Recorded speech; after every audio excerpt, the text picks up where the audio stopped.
Kia ora and welcome to the first episode of the three-part series, Yoda 3 Ways, where I will be depicting Yoda with three different types of medium. The first medium is oil paint, and here is the finished product. Let's get started.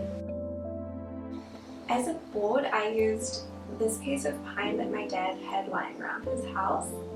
I prepped it with 3 layers of paper gesso.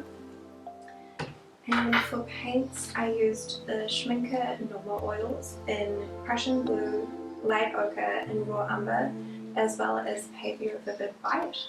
For paintbrushes, I used 3 of the Winsor & Newton Winton brushes, which is like a hog bristle. I used 3 of these DAS round tackle white brushes that I had borrowed from a friend, and this Da Vinci rigger brush. As a medium, I used liquid original. For paint palettes, I used these egg trays that came with my fridge. To clean my brushes, I would first wipe as much paint off as I could with a rag, then I would put it into this jar of solvent with a rag. Then when all of the paint was off, I would rehydrate the brushes in some linseed oil.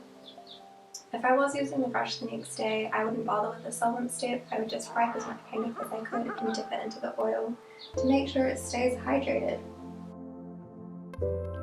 For the underpainting, I used white, ochre and umber colours with liquid to sketch out the shape and better understand placement for shadows and highlights. For the first layer, I made some good greens. I definitely needed more ochre to blue than I had expected. I think overall, this first layer is my favourite. The green is green and Yoda stands out from the background.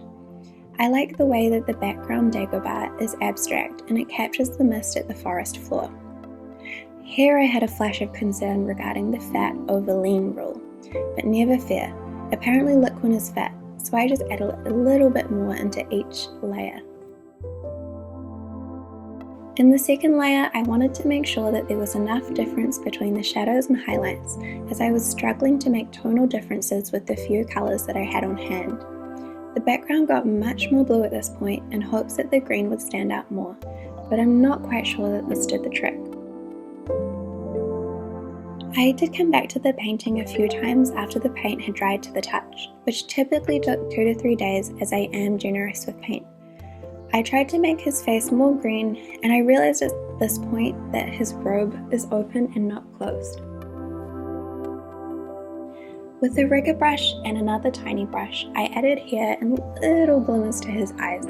This is when my heart broke a little though. To add hair is integral, because he has hair, but it also looks so bad. My partner gave me the great tip of adding a darker colour on top of the white. It does look better, but I would much prefer that he didn't have his little wisps in the first place. Overall, I am pretty happy with the outcome, especially as it's my first oil paint project.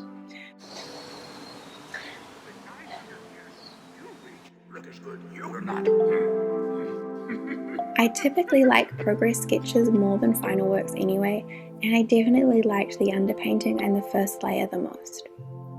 I'm excited to glaze this once the paint is well and truly dry, as I think that a nice gloss will bring out the colours a little bit more. Who knows whether I will paint over his hair before then. Thank you for painting Yoda with me. Keep your eyes peeled for the next episode where I will be building Yoda out of Lego bricks, and I will also have a special guest. Spooky eyes.